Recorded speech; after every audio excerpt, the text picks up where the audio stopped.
Hello, my name is Ted Sod. I'm the education dramaturg for Roundabout Theater's education department. Thank you for joining us for this remote theater talk for She Loves Me, being presented on PBS as part of their Great Performances series. Joining me today is my colleague, Leah Reddy. Hi, Leah. Hi, Ted. It's great to be here to be talking about such a lovely play musical as She Loves Me. So I thought I would start by talking about the three authors, all of whom came of age and contributed to what is known as the golden age of the American musical theater. It's usually defined as starting with Oklahoma in 1943 and ending with Cabaret in 1966. The first author I'd like to talk about is Joe Mastroff, who wrote the libretto or the book. He was born in Philadelphia in 1919. He recently passed away in 2018. And he came to prominence more or less as a playwright, specifically with a play called A Warm Peninsula, which starred the estimable Julie Harris. The authors of the book, musical score, and the lyrics came together after the lyricist and composer saw that play. So, Joe is the librettist. The lyricist is Sheldon Harnick, who is still alive, was born in 1924, started working on revues. When revues sort of got taken over by television variety shows, he moved into Broadway writing. He wrote a little bit for television as well. And his first collaboration was with Jerry Bach. Jerry Bach was born in 1928, passed away in 2010. They came together the first time to collaborate on a show called The Body Beautiful. It got terrible reviews, but something good came out of it.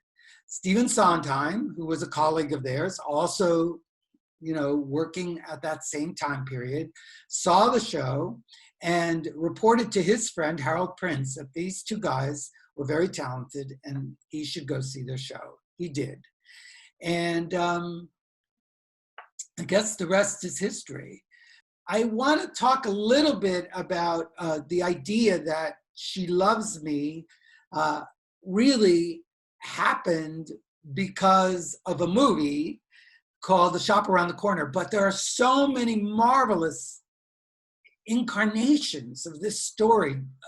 Leah, do you want to tell our audience about these various versions of the story that they're Yes.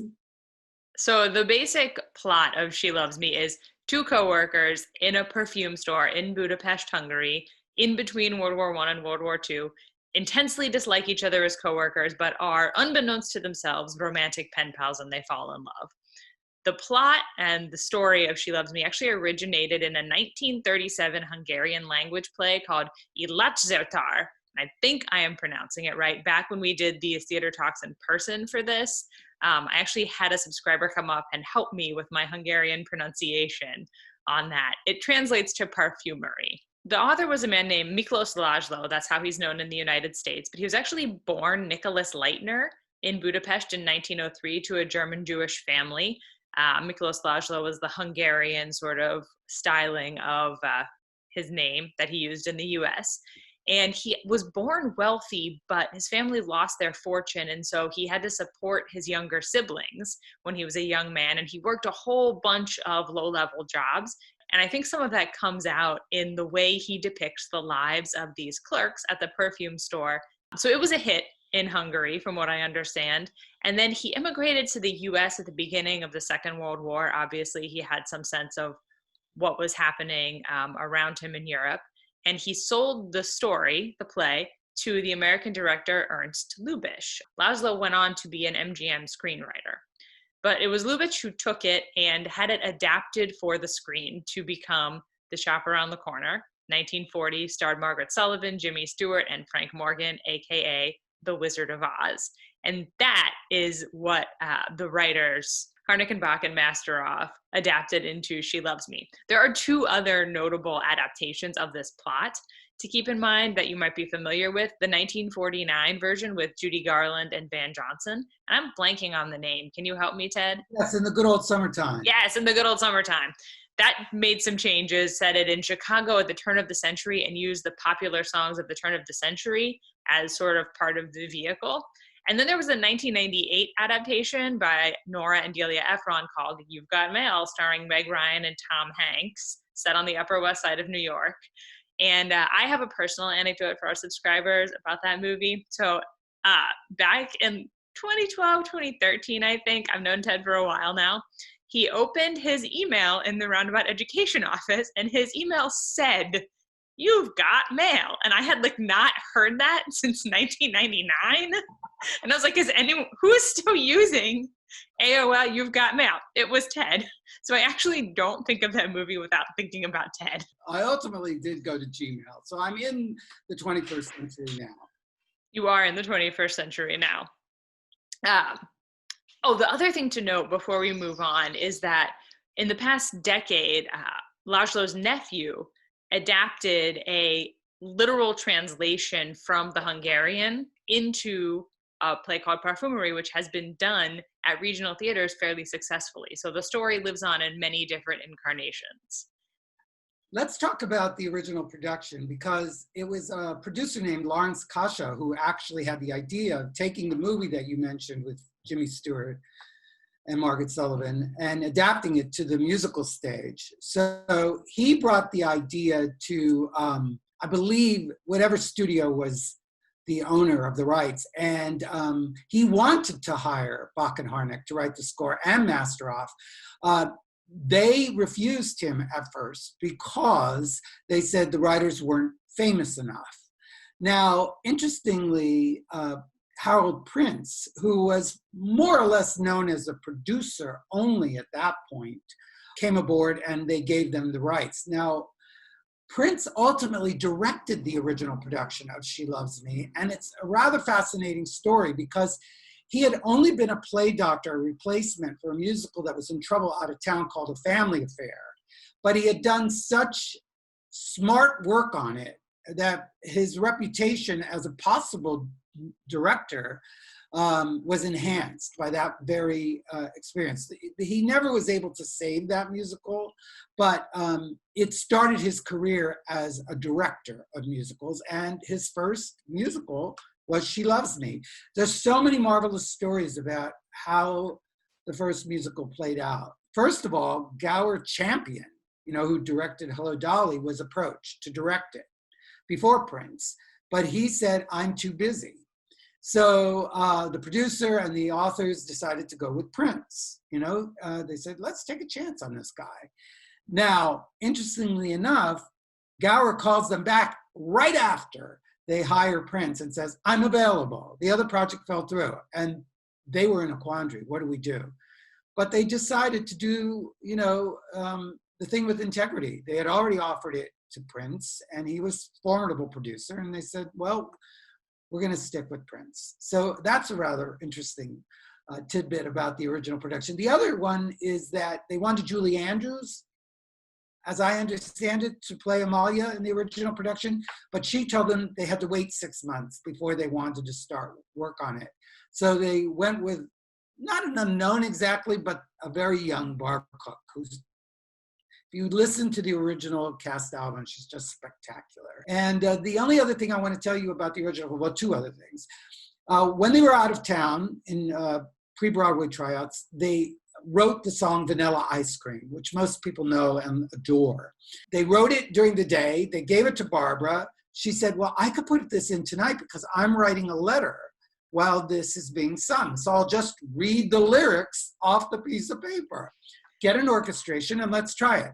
She does it. It stops the show, and the rest is history. The show did not get, well, it got good reviews, but did not get the run it deserved. It was up against Oliver, Hello, Dolly, Funny Girl was still running. So it had a lot of competition, and ultimately ticket sales dropped off after about 7 months, and it became a cult favorite.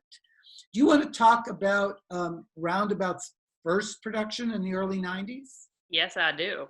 So this is 1992. And the She Loves Me, a Roundabout's first production really started with a meeting between Todd Hames, who was then a fairly new artistic director. He'd become artistic director of Roundabout in 1990. And Scott Ellis, who was then a young actor turned director who sort of had just a few credits, six big successes under his belt. And they met, and Scott Ellis was like, I'd really love to do She Loves Me. And he gave Todd Hames the cast album. And Todd Hames didn't know She Loves Me, but he took the cast album and he was like, okay. But we're plotting this thing called the Great American Musical Series, and we're starting off with a funny thing happened on the way to the Forum. Fast forward 6 months later, the rights to A Funny Thing Happened on the Way to the Forum were revoked because a big name director and big star were sort of interested in working on a commercial production, and Roundabout, which was then pretty much untested on Broadway in terms of musicals. We had not done musical production on Broadway, had just gotten the Criterion Center stage right, our first Broadway house in 1991. Todd Hames had launched the Great American Musical Series. Now he suddenly did not have a Great American Musical to produce. So he went back to Scott Ellis and said, could you do She Loves Me on a short timeline? And Scott Ellis said, yes, let's do it. I want to stop and pause and think about the musical or non-musical productions that Roundabout had done up until 1992-93. We had not done a full Broadway musical. We did reviews. One is called Pins and Needles, that please Google it. It deserves its own remote theater talk just to talk about the history of that piece. But we had not done a full big scale Broadway musical at all. And so Todd Hames says that he thought doing a musical was going to be just like doing a play with an orchestra. And as Scott Ellis went into rehearsal, he kept getting questions from Roundabout offices. So why do you need 2 rehearsal rooms? Why 2 pianists? What's an orchestrator going to do? And it was clear that producing a musical was a much more expensive endeavor than, frankly, I think they had imagined. And at some point, Scott Ellis said, well, the questions stopped coming, and I realized that were so far in financially that either it had to work, or if it didn't work, we were all sunk. And Todd Hames says that he saw the last run through in the rehearsal room under the fluorescent lights with the actors in their street clothes, and he knew there was magic in it.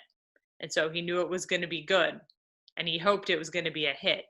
And indeed it was. It ran in the Roundabout production for 42 previews and something like 354 performances. It got 9 Tony nominations, including a Tony win for Boyd Gaines. And then it actually transferred to a commercial Broadway run and to a run in the West End. So it marked a turning point in Roundabout as an institution, as a big Broadway musical producer. That was the first big Broadway musical that we produced. And since then, there have been many, many fantastic revivals. And now Roundabout's moving into working on new musicals, which is really exciting. Yes, I think it's a testament to Todd Hames' brilliance as a producer and CEO, because as other theaters disappeared, he kept evolving the mission of the theater. I mean, it started by doing classic plays written almost exclusively by white men, and now we do new plays, new musicals. I mean, he's a smart producer. I want to talk a little bit about this production the audience is about to see. First of all, Scott Ellis was approached to do a revival of She Loves Me, and he kind of balked at that because he had done the 90s production. It was a big success, as you had mentioned. He didn't want to revisit the material. He thought, I did it. It was a success. Why go back? But in 2012, we did a benefit reading of it. They're always staged within an inch of their life. Sometimes they benefit the education department, the proceeds. And it was magnificent. It was really wonderful. I was there. And I remember falling in love with the material. And about 4 years later, 2016, Scott decided he would re-engage with the material because he fell in love with it by working on the benefit reading in 2012. The cast for this show you're about to see is rather remarkable. Zachary Levi plays George, and joining him is Amalia, his, shall we say, love interest, is Laura Benanti. And joining them as the second couple are Gavin Creel as Kodai and Jane Krakowski as Iona.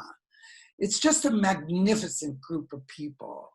and it has so much to offer in these times of isolation and being alone, many of us. So did you want to say anything else about this production? It lasts about 2 hours and 30 minutes. What do you remember from seeing it live, Leah? Anything you want to share? It's a really lovely production. It's very cohesive. Like the whole thing works together beautifully. There's a moment where Zachary Levi's character, George, realizes he's in love with Amalia. And I just remember how that's staged and how it integrates with David Rockwell's set. Just watch for it. You're going to love it. You know what? If I'm not mistaken, I think the moment you just described, he used to do a somersault. Yeah. And I think at one point he hurt his wrist and they had to cut the somersault. And I saw it maybe twice or 3 times, 4 times. I don't know how many times I saw it. And when the somersault didn't happen, I was so disappointed because I was looking forward to it. So I wonder if the somersault is in this version because he had injured himself. Mm-hmm. I remember the set that you also mentioned. David Rockwell's set is like a Fabergé egg. It opens, it is filled with detail and glorious color, and it's just a beautiful set. The ensemble is wonderful. Mm-hmm. The orchestrations by Larry Hochman. It's just a piece that pulls you in and makes you feel Float. great. Yeah. It's a romantic piece. Yeah. Did you want to encourage the audience to have any treats while they're watching this? Well, I mean, in honor of the show's most famous song, I suggest you get some vanilla ice cream, maybe get some sprinkles on top, some hot fudge, some peanuts, whatever it is that you like, maraschino cherries. And maybe you'll fall in love. Thank you for watching. Bye, Leah. Bye. Enjoy the show.